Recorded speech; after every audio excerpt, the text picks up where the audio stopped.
we all have a little bit of narcissism. It's the impetus, it's the driver to some of our most audacious goals.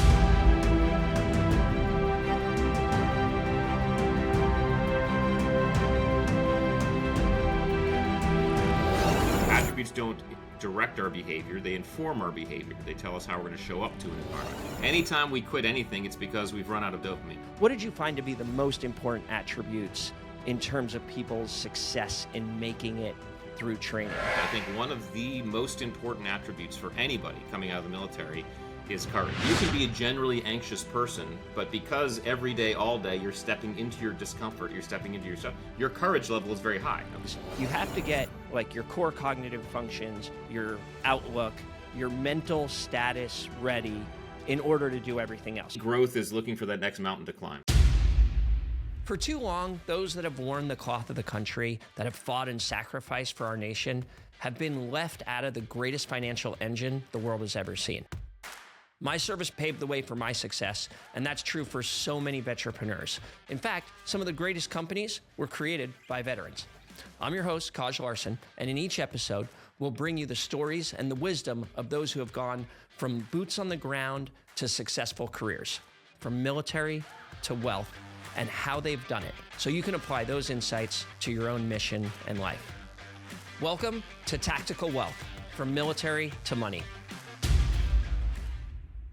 Today's guest is a high-performing leader forged in one of the most elite crucibles of pressure, and I cannot tell you how excited I am. In our community, there are SEALs, and then there is an elite category of SEALs that you look up to, who are mentors, not just in the teams, but afterwards. Rich spent 20 years as a SEAL. He led elite teams. He developed groundbreaking training programs that are focused on resilience, on trust, and most importantly, on optimal performance. He's the best-selling author of The Attributes, and his most recent book, Masters of Uncertainty, right here, outstanding book, and founder of Attributes, Inc., where he now helps top-tier organizations and people unlock human potential under stress.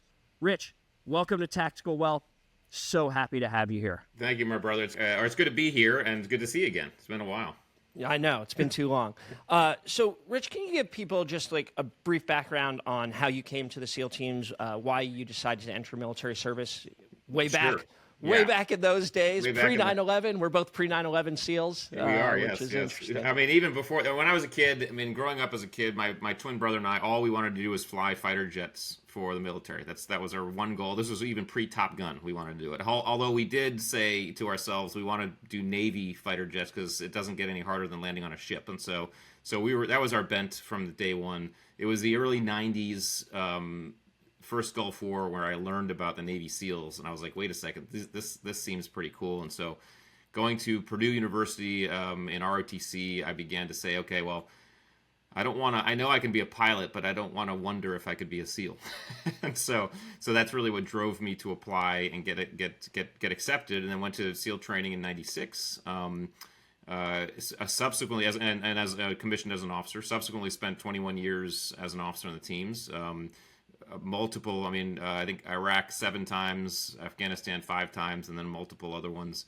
But as a leader, I both got to serve with, fight with, lead, and also train and select and assess SEALs. And in all those genres and those environments, I really became quite interested in what it is about us and therefore humans that allow us to do what we did, and so that kind of idea of performance and human performance and optimal performance really got stuck in my brain, and our ability to kind of move through stress, challenge, and uncertainty. So retired in 2017, began speaking and consulting on leadership with one of my buddies, Simon Sinek, and then but really wanted to drive towards this performance kind of facet. So because I think even leadership starts at performance. So that's when I wrote the book Attributes, which came out in 2021. My wife and I formed the Attributes Incorporated, which we are still doing and helping organizations and teams. And then, of course, the Masters of Uncertainty book came out in February. That's the book I've always wanted to write, and I know we're going to talk about it, but it really is, it encompasses a lot of what we're talking about. So yeah, a long, nice career. Obviously, it became very kinetic in 2001, but that's part of the job. Again, I have a wife. We've been married 24 years, two boys who are, now 20 and 18. And yeah, it's been fun. So Unbelievable. And I think people have a sort of vague sense, but they don't really understand. Like SEALs are obviously, an elite group of special operations personnel and performers. But then you're in a category of the upper echelon of the SEAL teams, and you were at what in public parlance is known as SEAL Team 6. What do you think, even starting at BUDS, then going through Green Team, ending up at Naval Special Warfare Development Group, what do you think were the personal attributes that were mission critical for you to get to the upper echelons, even of an elite portion of the military? Yeah, I certainly think. You have to lean on adaptability. You have to lean on perseverance. I think you have to lean on narcissism to a certain degree in a healthy way. I mean, we could talk about tease that out a little bit for me. Well, narcissism is one of our attributes, and it's one of the attributes we talk about. And the idea is we all have elements of this thing. People shy away from it because they think narcissistic personality disorder, which is a codified disorder in DSM-5. However, when you look at the DSM-5, there's 9 criteria, 5 or 9, something. I'm going to show my erudition here. That's the Diagnostics and Statistics Manual. It's essentially the Bible of psychology. There you go. Humble brag, right? Yeah. Well, you have all the psychological disorders. But you go in there, and there's, I think, either 7 or 9 criteria that the physician will read through. And if the physician can answer yes to 5 or more of those criteria, then the physician can consider that patient disordered, right? They have the disorder. But only about, I think it's 2 or 3% of the population, maybe 4, have the disorder.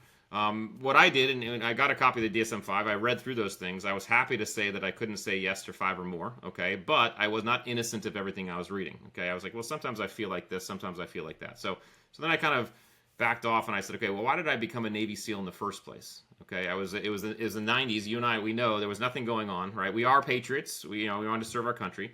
But when I was really honest with myself, one of the big reasons was I wanted to see if I could be a badass. I wanted to see if I could do something very few people could do, okay? So then I rewound a little bit more and looked up the very general elemental definition of narcissism, which is the desire to stand out, be recognized, be adored, feel special, feel unique. Every psychologist on the planet will tell you that every human being on the planet at some point in their lives wants to stand out, feel special, feel adored, feel unique, okay? It's a very elemental human desire. And it's why we all have a little bit of narcissism in us, okay? It's the impetus, it's the driver to some of our most audacious goals. And so all of these attributes should not be judged. It's just who we are. There is, of course, unhealthy narcissism, of course, but there's also healthy narcissism.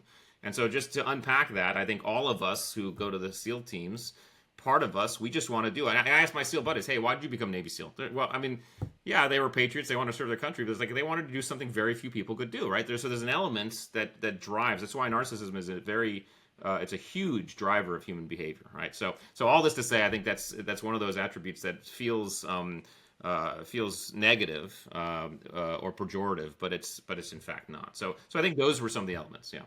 Yeah, I mean, my sister is a toxicologist, medical toxicologist, and they have this maxim in toxicology that the dosage makes the poison, right? Yeah. And I find this to be a good maxim for life, right? Anything in extremism, water can be toxic, as we know from Draeger diving, oxygen can be toxic to the body at depth, right, in too high a proportion. So I think that probably applies to narcissism as well. You're talking a lot about these sort of like individual attributes. How do you define the difference between attributes and skills, and why is that distinction important? Yeah, that distinction is very important because we often get confused by the two, or at least conflate the two. Skills are not inherent to our nature. We're not born with the ability to ride a bike or throw a ball, or in the military case, shoot a gun. Okay, we're trained to do those things. We're taught to do those things. Skills direct our behavior in known and specific environments. Here's how and when to throw a ball, ride a bike, shoot a gun. And then because they're very visible, skills are very easy to assess, measure, and test. You can see how well anybody does any one of those things. You can put scores around skills. You can put statistics around skills. You can put skills on resumes, which is why we often get seduced by skills when we're hiring or selecting or even performance evaluating. The problem with skills is skills don't tell us how we're going to show up in stress, challenge, in uncertainty, because in an unknown environment, it's very difficult to apply a known skill, okay? This is when we lean on our attributes. Attributes, on the other hand, are elemental. They're inherent to our nature. All of us are born with levels of patience, situation awareness, adaptability.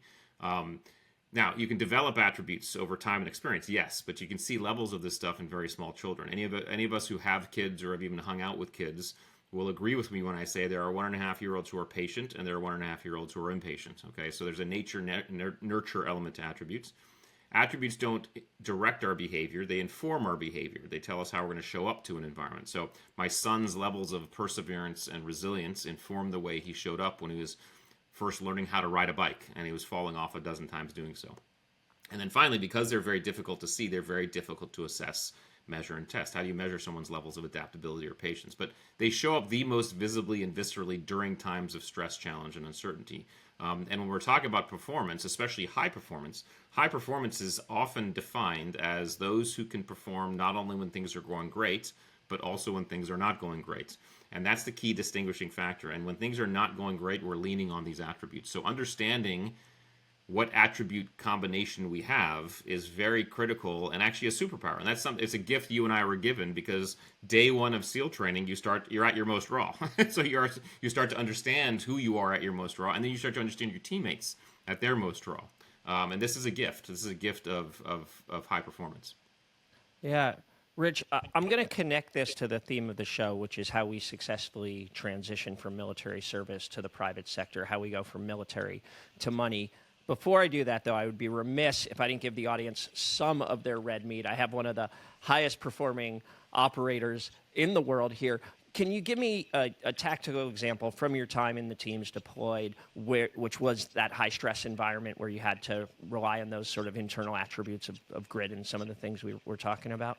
Well, yeah, I mean, it doesn't even have to be. I mean, there are so many different experiences, but just in a gunfight, and we're going to talk about uncertainty itself, and we'll get into that. But in a gunfight, for example, I mean, when the enemy begins to fire upon you, or you're in a situation like that, you don't necessarily know exactly what to do in that moment, because you have to figure out the moment, right? In other words, you don't just spray and pray, in terms of your weapon, right? You have to be able to say, okay, what's going on in this moment, and then how do I begin to react and adapt and move in that moment? This whole mental process starts with attributes. It starts with your levels of adaptability and discipline and all that stuff. You then can apply skills. Okay, and it might be a very rapid transition. I mean, it might look almost that it's happening within milliseconds, but what you're doing is you are leaning on your attributes first to understand and to navigate, and then you're deciding or applying a skill to that. Okay, and a great example outside of combat would just be parachuting. Right, when you're parachuting, you're skydiving. There's there's at least, I think, 5 or 6 malfunctions that you rehearse and you train, and then of course there's a myriad of things that could happen. But when you have a parachute malfunction, the first you don't start by doing something. You start by trying to understand what that malfunction is, so you can apply the right act to that, and that takes attribute. It takes compartmentalization. It takes task switching. It takes It takes all the mental acuity stuff. So that you can then apply the right solution. You can apply the skill to the problem. And so we just have to understand that our actions are the business end and literally the back end of a whole set of processes that go on prior to. And attributes are one of the primary driving factors of that process. Yeah, amazing. Although I did just get a flashback to my first cutaway. I'm just reaching for that pull handle. Yeah. You guys jump a lot, right? At Dev Group. Yeah. Oh yeah, and then pretty insane profiles. Yeah. So. Right. Yeah. Exactly. All right. I want to transition to your transition to the private sector, but before I do that, I think like parachuting, right? Like a halo or a hey-ho, people see a lot of the sexy stuff. They see the, jumping at night at, 28,000 feet, right, on O2, and right. It looks real cool with nods on. But they cool. It just looks cool, yeah. Right, exactly. That's people don't realize. I tell this to people all the time. You're actually paranoid. Is my skin exposed? Am I going to get frostbite? Is like my O2 cord going to get tangled in my pull handle? Right, all this stuff, right? And they certainly don't see you pre-breathing on the plane for 2 hours, for oxygen, trying to get your body oxygen saturated. So I think despite the fact that you had this extraordinary career as a SEAL Team 6 commander, I think one of the more interesting and probably underreported aspects of your career is that at one point you had this incredibly tough job that many SEALs talk about, but you were actually tasked with, of trying to figure out how do you identify the highest performers amongst high performers, right? So we always say this thing, like, how do you determine who makes it through butts? There's no size or shape or exact profile that gives you 100% predictability for whether somebody is going to make it through training. Right. But what did you find to be the most consistent attributes? And I think this ultimately will transition to how people transition in civilian life. What did you find to be the most important attributes in terms of people's success in making it through training? I only know the dumbest one, and you could disprove me of this myth. What I seem to know is that water polo players and wrestlers have a higher percentage of completion of training. Right. Is that SEAL mythology? Actually, rowers too, crew. And rowers. And rowers, yeah. Amazing. So that's true, actually. That's not SEAL urban mythology. It's not urban legend, yeah. So. And why is that? Oh, gosh, I mean, how much time do we have here? I mean, so there's a couple things here, but I think one of the let's talk first about attributes, and then we can talk about uncertainty, because I think a lot of it has to do with uncertainty as much as it does with attributes. First of all, when we talk about attributes, the attributes that are required to be a great SEAL or on a SEAL team are going to look different than the attributes required to be a great teacher or surgeon or salesperson. Okay, so the groups, every group, every organization, every team has its unique set.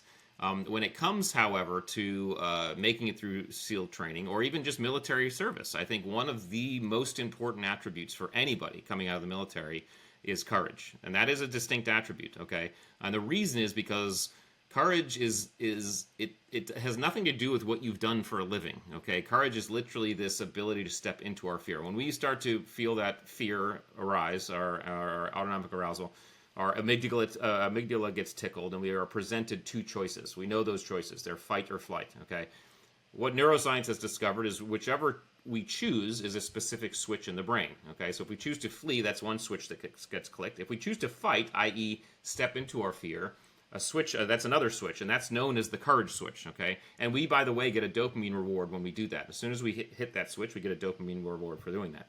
Okay, now all this to say that that fear response, well, first of all, that proves to us neurologically what we've all known philosophically, which is you cannot have courage in the absence of fear. You must have fear present to access that courage switch. That's one. The next thing we have to understand is fear is subjective to the human. Okay.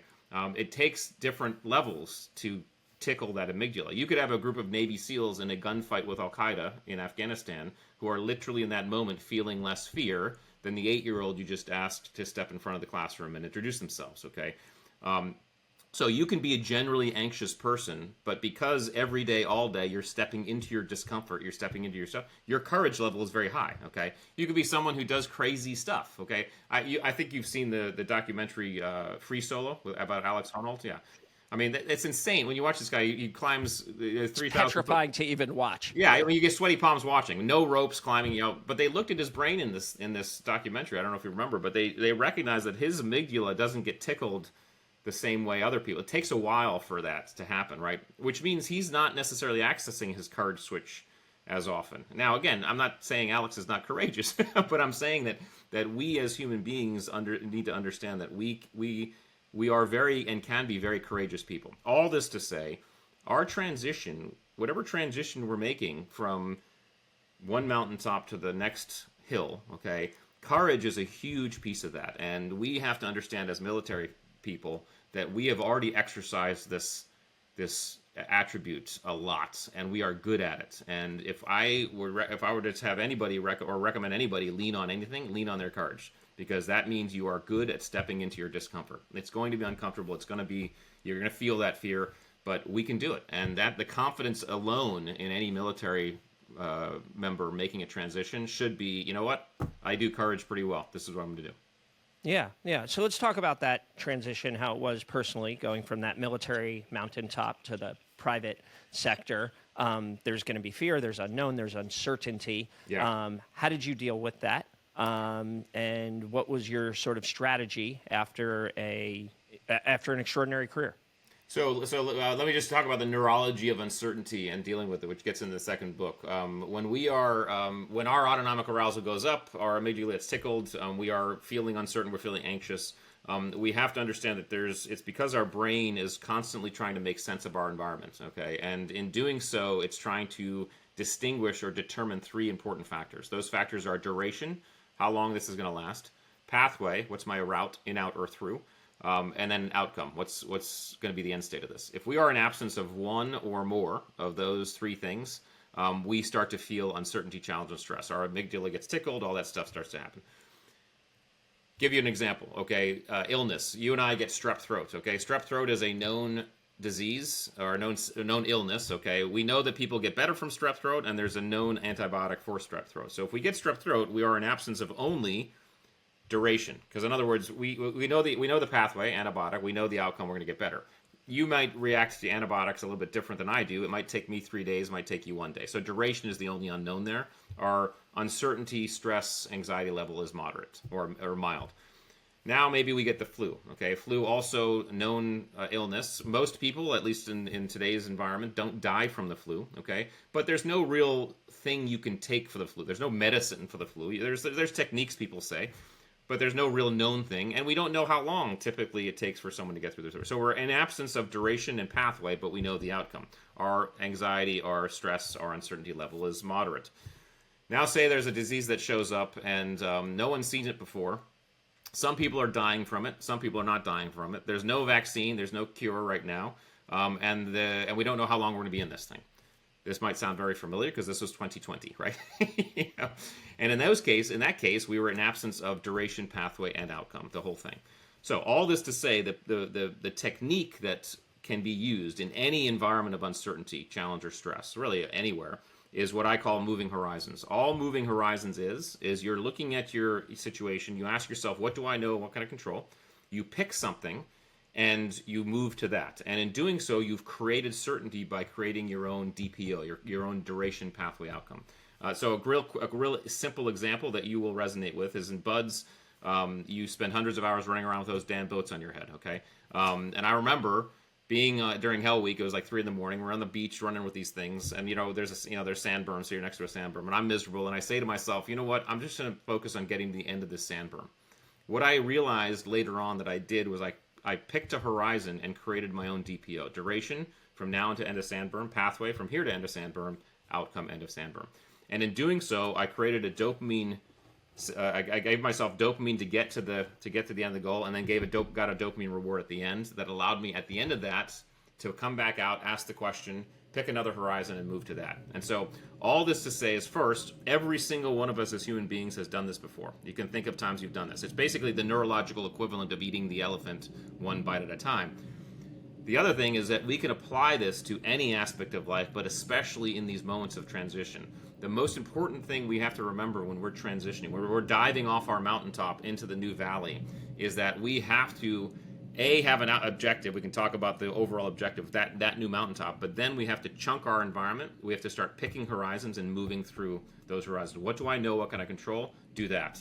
Once you do that, what do I know? What can I control? Do that. So I would say the best, most important tool is moving horizons in a transition. Yeah, outstanding. So you're coming out of the service. It doesn't matter whether you did a 4-year enlistment or whether you did 24 years of service. You have to have a dive plan. You're going to, plan your dive and dive your plan. Yep. But no dive plan goes from entering the water to hitting the ship, right? You're going to have waypoints along the line and along the way, and you're going to hit those small achievable goals, right? That cumulatively will get you over that next horizon. Yeah, fascinating. And manipulating your neurology, right? You're manipulating your dopamine reward system in a way that allows you to continue to stay motivated and not quit. Anytime we quit anything, it's because we've run out of dopamine. And so as we pick out these horizons, they could be I'm going to take 10 breaths. They could be I'm going to wait to the next meal. They could be I'm going to make this phone call. But those horizons are managed subjectively by the individual. So you're managing that motivation system, our dopamine system, in a way that moves you through effectively and efficiently. Yeah, amazing. And I think really like the thesis when I'm synthesizing everything that we've been talking about, what I'm hearing you say is you have to get like your core cognitive functions, your outlook, your mental status ready in order to do everything else. And there's all kinds of tactical and practical things we could do. But I think the value of understanding you as a high performer and a high achiever is getting your inner monologue and your inner your mindset focused in order to achieve on the outside world. Is that fair? You and I know this. This is the great myth of Navy SEAL training, is that people think from the outside that SEAL training is about athleticism, right? And it's about being, athleticism has nothing to do with making it through SEAL training. That's why we've seen Division I athletes go to BUD/S and quit. Okay, it's all about the fact that they're going to take you to zero, mentally, physically, psychologically, to zero, and say, what do you got now? That is all in your head. That's all in your head. Everything starts in your head and with your mindset. And once you realize that, you realize you can do a whole host of things you didn't think you could. Outstanding. All right, Rich, this next little section as we're coming towards the end of our segment, it's like shooting steel, rapid fire, okay. Instant feedback. We call it under rapid fire. So real quick, best investment you ever made? My wife. Not really investment. I guess that's a decision, right? So, yeah. No, it works, right? Yeah. It pays dividends over time. I think that works as an investment. Yeah. It's also very romantic and very, very nice to hear. But also true. I don't say it for mine. That is God honest truth. But yeah, that's it. Well, actually, Scott Galloway, who does the algebra of wealth and stuff, says that the most significant financial decision you'll ever make is the partner that you choose. So I think that's a reasonable answer. How about dumbest financial mistake you feel like you ever made? Oh gosh, there were several, but one of my dumbest and funniest is when, coming out of Purdue when I graduated. I wanted to buy a car. My dad says, "Okay, find something used that's reliable." I had to go from Purdue out to San Diego. Used, reliable, affordable. I went to the Ford dealership and leased a '96 Mustang Cobra. And this was in '96. This was in '96, right? For which the monthly payments were, I think, $550 a month, and the insurance was $250 a month. So I was paying, $800, and my ensign paycheck was about $1,000 a month. So yeah, so 80% of your paycheck was going to your new Cobra. I had that car just in BUD/S, then I had to sell it and get it. Yeah, it was eating me alive. Just proving that officers are not immune to bad APRs. Not at all. How about a book outside your own that changed your mindset? I love everything that Yuval Harari writes. *Sapiens*, his newest I have to read, but I love reading about the history of humankind. I love that type of those types of books, because I think it really grounds me in who we are as a species. So I'll give you that one. All right. And I think we all believe that discipline and habits are part of the keys to success. What are the habits? First thing you do in the morning. What are some essential habits that you think help optimize performance? Yeah, I sometimes have trouble keeping morning habits. I try to work out, especially when I'm not traveling. I would say the habit that I've had since I was in high school that I think is one of the most important is the habit of self-introspection. Being able to honestly and humbly look inside yourself and ask yourself, okay, what am I doing? What can I do better? What do I need to work on? And constantly being curious about your own growth and your own performance. I think that's something that I've made habitual over my life, and I continue to do so. And I think the people I see who are young and vibrant, successful into their 80s, they're constantly doing that. Amazing. And for our service members who are out there who are facing that next mountaintop, what's the final piece of advice that you would give them as they think about how to be successful in the private sector? Yeah, first of all, know that you have all of the attributes you need to be successful in whatever you want to do. Because the military, in whatever genre you've served, it's given you this sense of yourself that is very, very powerful, and you can lean on the very same attributes you used in the military to start your next journey. So that's one. The other one is there's so much help out there. If I hear veterans say, "Oh, there's no one out, there's no one to help me," or "There's no one out there," they are not looking hard enough. In fact, they're not looking at all. there are so many resources out there, so many organizations, and even beside the organizations, there's so many people who are willing and want to help service members with their transition. So be optimistic, lean on your confidence and strengths, and know, hey, there's people out there who can help you. So find those people. I love it. And Rich, how can people follow you, continue to learn from all your wisdom? Books, obviously, right? Here's one. The shameless plug for my friend's book. Yeah. Yeah, I mean, the books are on Amazon, of course. Attributes, Masters of Uncertainty. Theattributes.com is our website. You can get everything there. You can see what we do with consulting. You get the books there. So theattributes.com, and of course, I'm also on Instagram, Rich Diviney, and LinkedIn as well. So amazing. Well, Rich, it's such an honor to be on with you. You're such an extraordinary ambassador for our community. Thank you for dropping some serious wisdom on tactical wealth. From combat missions to building elite human performance, you show us that leadership under uncertainty is not about controlling chaos. It's about mastering yourself. Your legacy isn't just the missions you've led, but the lives that you're now helping reshape through clarity, resilience, and purpose. Thank you for being on with me, my friend. Hey, thanks again for locking in with us today. I hope this episode stimulated the old brain housing unit. Step one to becoming richer is becoming smarter, and I hope some of the lessons and ideas from today have sharpened your knife. As always, I hope you're taking notes, but more importantly, that you're taking action. Thanks again to Siebert.Valor and Siebert Financial for the support, and remember, stay tactical, stay driven, and don't forget to bang that subscribe button.